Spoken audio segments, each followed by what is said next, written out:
വെച്ചുകൊണ്ട് ഇത് തെരഞ്ഞെടുപ്പിന്റെ സമയത്ത് സൽമാൻ അസ്ഹരി പ്രസംഗിച്ചതാണ് എന്ന് ഞാൻ അതിൽ പറഞ്ഞു. കൊണ്ടുവാ, അരക്കാൻ കണ്ണനം പഠിപ്പിച്ചരാ. ഈ പിന്നെ എന്തിനാണ് ആ ക്ലിപ്പ് ഇട്ടിരുന്നത് അവിടെ? കോമാടന്റെ 3-ാം കെട്ടിന് ആൾക്കാരെ ക്ഷണിക്കാനോ? 3-ാം കെട്ട് മാത്രമാണല്ലോ കരുളായിക്കാരന് ഓർമ്മ.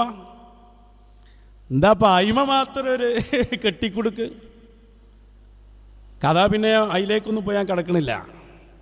കരുളായിൽ സ്വന്തം നാട്ടിൽ തന്നെയുള്ള മുസ്ലിം ലീഗിൻ്റെ പ്രവർത്തകർ തങ്ങളോട് എതിരായ വിഷയമൊന്നും ഞാൻ പറയാതെ തന്നെ അന്ന് നാട്ടുകാർക്ക് അറിയാതാണ് ഈ കെട്ടുമ്പോൾ കിടന്ന് കെട്ടണത്. ഞങ്ങൾ ഏതായാലും അതിലേക്ക് കിടക്കാൻ ഉദ്ദേശിക്കണില്ല, അതവിടെ ഇരിക്കട്ടെ.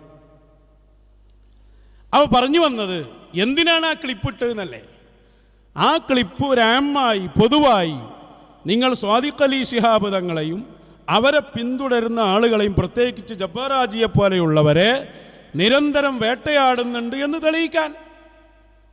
അത് തെരഞ്ഞെടുപ്പ് ഗോതയിലാണെന്ന് ഞാൻ പറഞ്ഞിട്ടില്ല, അത് നീ ഉണ്ടാക്കിയതാണ്. 3-ാം കെട്ടൊക്കെ നമുക്ക് പിന്നെ കെട്ടാം. അപ്പം കെട്ടീനെ നന്നായി നോക്ക്, അതാ ചെയ്യേണ്ടി.